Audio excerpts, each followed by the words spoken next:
podia ser morto ali? Podia ser preso, podia, né? Então o pessoal mesmo, ele sempre também tinha comitiva, né? Estudantes, outros colegas, o pessoal que... Desceram ele num cesto, como foi Paulo em Damasco? Mas não deixavam ele sozinho, né? Frederico da Saxônia, que era um dos príncipes, que embora parece que nunca se tenha se convertido, mas era simpatizante da reforma e sempre protegeu Lutero.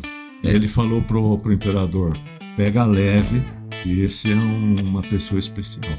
E todo ano o Papa excomungava Martinho Lutero? Não, ele foi... Isso aí valia, né? Olá, meu nome é Wilson do Amaral Filho e nós estamos aqui no podcast da Igreja Presbiteriana de Jundiaí, falando sobre história da Reforma Protestante. Estamos na companhia do presbítero Vlander Zickel, que tem dedicado a sua vida e tem dedicado os últimos 30 anos da sua vida no exercício de estudar a história da Reforma Protestante. Boa tarde, presbítero Vlander. Boa tarde a todos, espero que estejam todos bem. Vamos dar então continuidade, né? No último episódio, eu confesso que eu fiquei assim, querendo que o episódio continuasse. Realmente, porque dadas as três condições, né, que foram exigidas pelo Papa e apresentadas pelo cardeal Tomás de Ville a Lutero, né? Retratação e reconhecimento de culpa, silêncio e compromisso de não divulgar mais as suas opiniões, moderação daí em diante no modo de tratar as questões religiosas. Diz a história que foram 3 dias de conflitos e fortes discussões, e Lutero se manteve fiel ao que ele já tinha, né, estudado e definido para a sua vida. Especialmente que cria também, né? Que cria. Ao ponto do aquele que era o chamado pai espiritual de Lutero, né, no mosteiro, que era o Johannes Staupitz. Isso. Por fim, ele teve que desligar Lutero da obediência para com a ordem. Porque como a ordem de Roma era para excomungar a ordem inteira, todo mundo que dificultasse a ação desse cardeal, como Lutero se contrapôs, ele provavelmente iria bloquear, né? E o Staupitz, para não ficar numa situação, inclusive política, difícil, para que a ordem não ficasse imaculada, né? Manchada com a condenação de um dos seus membros, e também ele queria se livrar da responsabilidade, no caso do cardeal exigir dele que ele obrigasse Lutero a permanecer em silêncio. Então ele se antecipou. Veja a situação política, né? Nós mais ou menos vivemos isso, né? No Brasil de hoje, né? Como é que está tudo isso? Nem diga. O presidente do Senado, esses dias, disse assim, eu estou disposto a caminhar com esse negócio de anistia de outra maneira, excluindo o principal condenado. Quer dizer, é mais ou menos o que estava acontecendo. A história se repete. No final, esse cardeal, né? Ele proferiu palavras muito duras para Lutero. Ele disse o seguinte, ele disse que ele não queria mais tratar com aquela besta que tinha na cabeça estranhos pensamentos. Então, da cordialidade no início, termina nessa confusão. Aí Lutero se retira, veja só, às escondidas de Augsburgo. Ele podia ser morto ali? Podia ser preso, podia, né? Então, o pessoal mesmo, ele sempre também tinha comitiva, né? Estudantes, outros colegas, o pessoal que... Desceram ele num cesto, como foi Paulo em Damasco?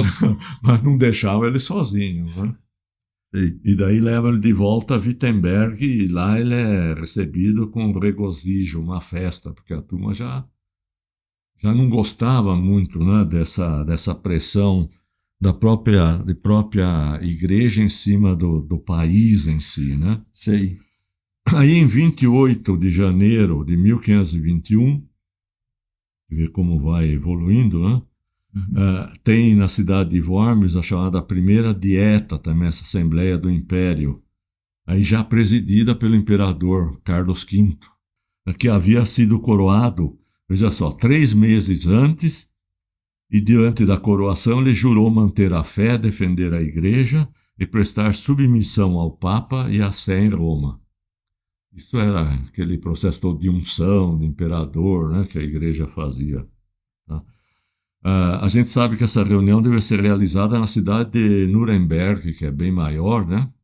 Nuremberg sempre teve um ponto de destaque muito forte na história da Alemanha, né? Sei. Mas, mais uma vez, devido a um surto de peste reinante na cidade, então eles deslocaram para Worms, que era bem menor, né? Entendi. Nuremberg, por que que ela é famosa? Ela, principalmente depois, na Segunda Guerra Mundial, né? É onde tinha a demonstração de força, né, do exército alemão. Se reunia hoje é um parque enorme que tem lá, né, chamado Dutzenteich, onde tinha todas as tropas perfiladas e o alto comando alemão se apresentava. Eles tentaram construir como se fosse um coliseu, uma réplica do Coliseu de Roma. Eles construíram, quase que estava tudo terminado, que era para mostrar a força da Alemanha também diante do mundo. Nuremberg tem as famosas leis de Nuremberg, do nacional-socialismo, quando eles tratam tudo sobre o problema do povo judeu. E essas leis estabelecem, né, que era proibido, então, casal, né, não podia ter relacionamento entre o alemão judeu e o alemão ariano. Tá? E até a quinta geração anterior do indivíduo tinha que ser verificada, por exemplo, antes do matrimônio, para ver se tinha traços de sangue judeu. Ou seja, se um quinto da genealogia, né, do indivíduo, até a quinta geração, tivesse assim alguma coisa que mostrasse de origem judaica, ele já não seria permitido ter a procriação e coisa e tal. Então, as regras duras, né? E depois culminou com o julgamento em Nuremberg, onde o pessoal foi tudo enforcado lá, né? A maioria foi tudo enforcado. Quem não se matou, cometeu suicídio, foi enforcado. Tá? Bom, agora a gente vê, fala 28... Estava lá na dieta de Worms. De Worms, né? Quantas pessoas apareceram lá? Tinha cerca de 200 pessoas, né? Mais especificamente quando vai ter o fenômeno com Lutero, porque começou em janeiro, mas ela vai até maio, final de maio. Quer dizer, as coisas eram longas, né? Começam com outras causas e, de repente, acho que em abril, que vai chegar justamente na parte de julgar Lutero. Tá?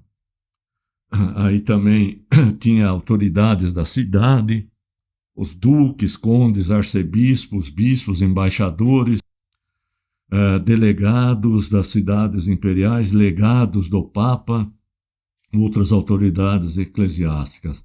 Se diz que muitas questões deveriam ser debatidas, logicamente, na Assembleia, mas, sem dúvida, a mais importante era a questão religiosa envolvendo a pessoa de Lutero. Nossa, ele virou pauta e primeiro assunto da pauta. Primeiro assunto. O Papa havia expedido uma bula que era denominada Decet Romanum Pontificem, datada a 3 de janeiro. Então, 3 de janeiro de 1521, o Papa solta essa bula. Em 28 de janeiro, alguns do ano dias seguinte. Depois... Não, do ano seguinte. Desculpa, é 1521, eu corrigi aqui, né, tá 1520. 1521. Então, alguns então, até tem... 20 dias depois, 25 dias depois. Depois, né? Eu vou corrigir aí para o pessoal ter, né? Tá. Na qual ele excomungava Lutero. E agora ele vai exigir o cumprimento disso na Alemanha, né? Assim, os representantes do Papa exigiam do imperador a pronta execução da bula. Eles jogaram o problema para o imperador.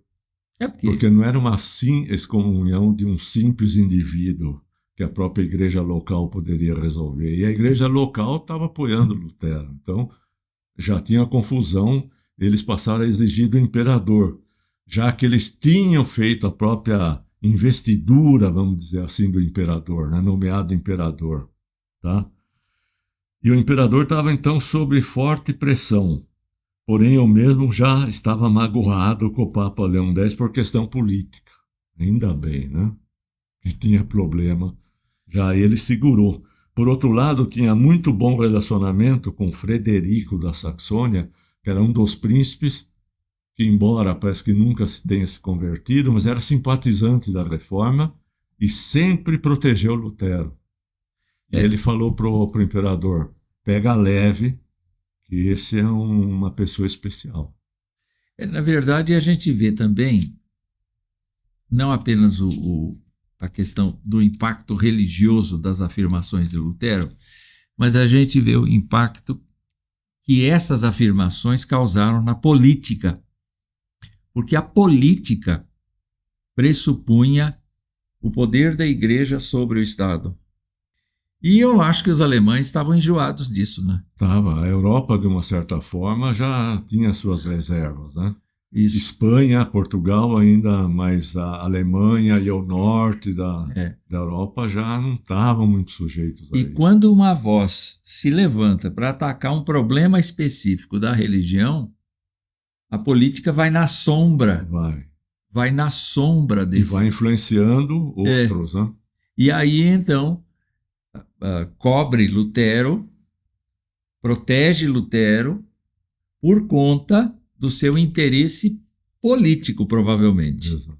Né? Embora as pessoas estivessem experimentando conversão por conta da pregação de Lutero, por conta da defesa que Lutero fazia das Escrituras, nós podemos perceber que a classe política estava entendendo que seria muito melhor se isolar do Papa por causa de dinheiro, por causa de ascendência, de poder que a igreja reivindicava, uma porção de situações assim, não é? Exato. Quer dizer, a classe política de lá era tão parecida com a que nós temos hoje. Exato. Não é? Os políticos vão onde o trabalho deles é facilitado e os interesses se agregam. Se agregam, infelizmente é isso que acontece. Vamos prosseguir. Tá. Eu não sei se já está nessa versão, mas eu já preparei a outra, logo eu vou dar, sobre o conteúdo das 95 teses. Tem um resumo. Isso. Então, por exemplo... Está aqui. Está aí também, né? Tá. Então, só fazer esse resumo, depois quem quiser pode ver em detalhes, né? Porque senão é assunto para... Mas, por exemplo, o primeiro grupo, teses de 1 a 4, veja Sim. só como ele dizia: os pecados são perdoados por Cristo, já de cara, né? Mediante o arrependimento espiritual interior, não exterior, interior, e não através de uma confissão sacramental externa celebrada por sacerdotes. Aí ele já está batendo em cima de indulgência e de uma verdade bíblica, né? E na verdade está mostrando, além disso, que é necessário que a pessoa creia em Jesus Cristo para receber o perdão dos seus pecados. Exato. O grupo de teses de 5 a 7, ele diz, o resumo: o Papa não pode redimir culpa alguma, mas apenas declarar que foi perdoada por Deus. Teses de 14 a 29, esse grupo, ele diz: estão erradas ou distorcidas as crenças sobre o purgatório. Erradas ou distorcidas, porque ele ainda não estava bem, né, a respeito. Ele diz: a pessoa não é absolvida de todas as penas e salva pelas indulgências do Papa. Por exemplo, a tese no 21 diz isso. Aí ele fala: a maior parte do povo está sendo ludibriada por essa magnífica e indistinta promessa de absolvição da pena, que é a tese 24. Ele fala: pagar pela indulgência do Papa só pode aumentar o lucro e a cobiça da igreja. Tese 29. Então, ele mostra nesse grupo todo o efeito danoso, né? Pois é, mesmo que ele fale nas teses 5 a 7 a respeito do Papa não poder redimir culpa alguma, e depois fala de que a indulgência do Papa só pode aumentar o lucro, ele não sabia que Leão X não tinha autorizado esse processo todo. Muito bem. Teses 30 a 40 diz: a carta de indulgência, a bula, né, papal, não é garantia de salvação. Não há como saber se uma pessoa está verdadeiramente arrependida e, portanto, nenhum documento, ainda que assinado pelo Papa, não garante a salvação e nem a carta de indulgência torna o arrependimento desnecessário. As teses 41 a 47. As cartas de indulgência desencorajam obras de misericórdia por aqueles que as compram. Verdade. Praticar a caridade é incomparavelmente mais importante do que comprar indulgências, já que a compra de uma indulgência sem dar nada aos pobres provoca a ira de Deus. Uma pessoa torna-se melhor ao praticar boas obras e não por comprar indulgências. Quer dizer, em vez de ser proativo no exercício da misericórdia, a pessoa não faz nada, é indiferente em relação ao próximo, é indiferente em relação à própria vida cristã e paga a indúrcia. Prefere pagar a indulgência do que ter uma vida proativa, comprometida. Exato. Tese 56 a 66 diz: o verdadeiro tesouro da igreja são os evangelhos de Jesus Cristo.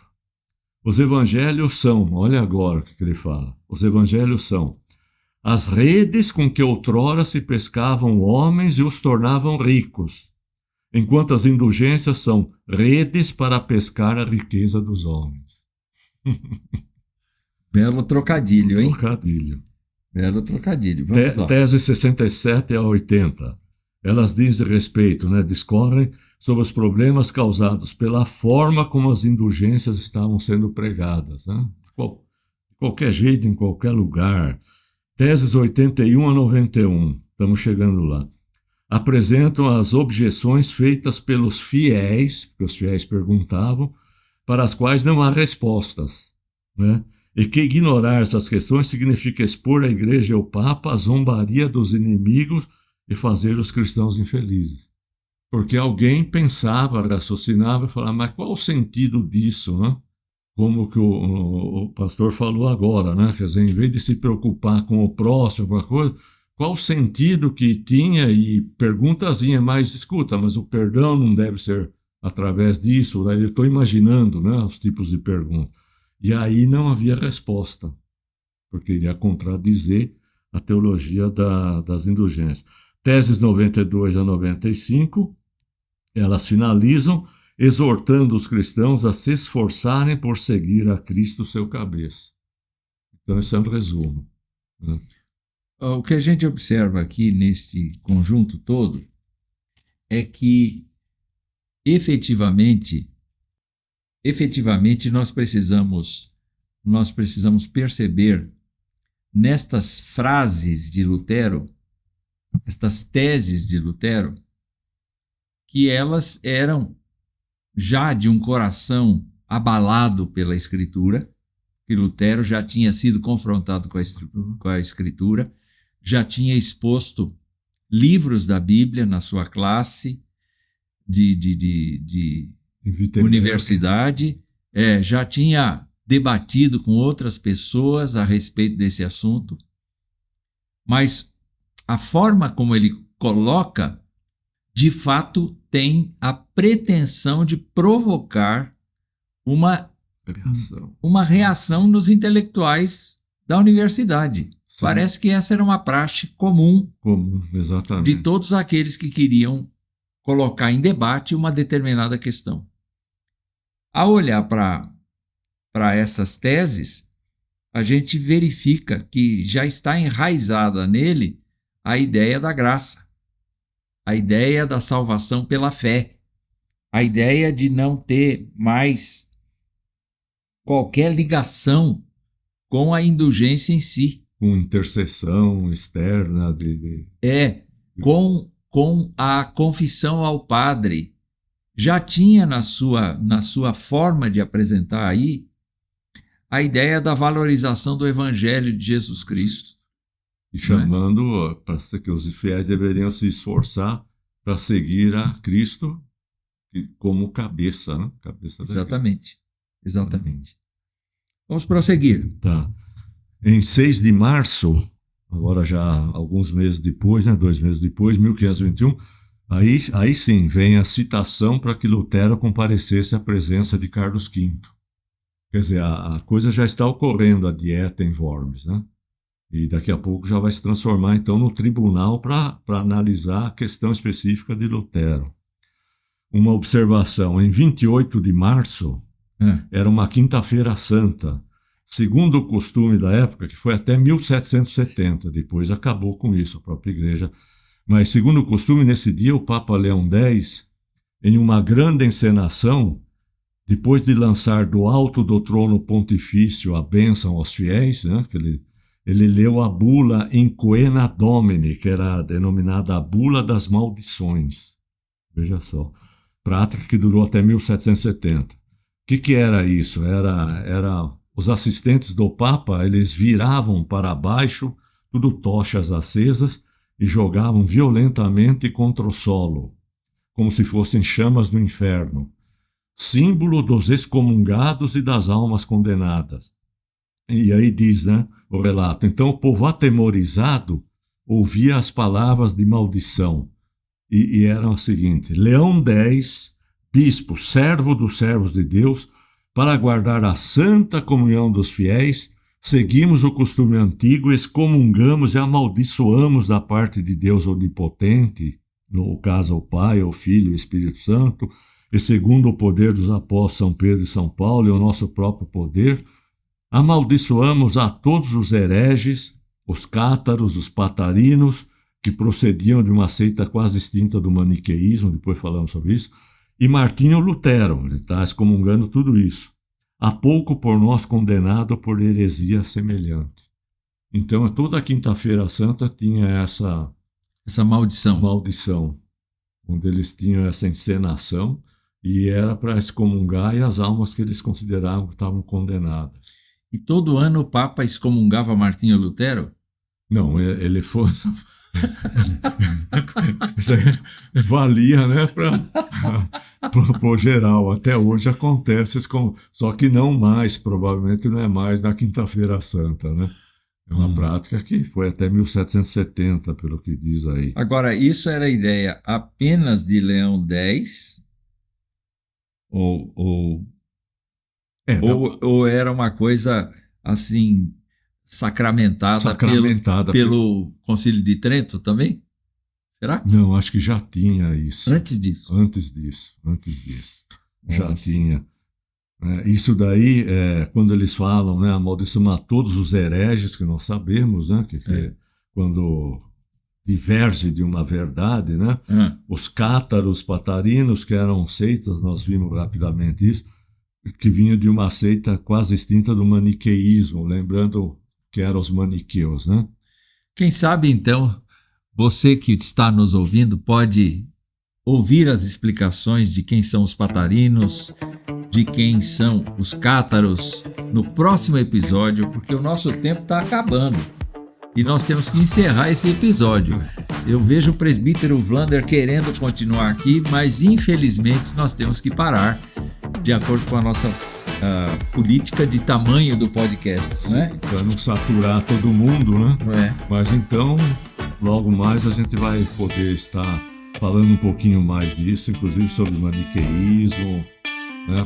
Para a gente ter uma melhor compreensão do que foi falado aqui. Por hora, mais uma vez, obrigado e até a próxima. Um forte abraço para você. Tchau.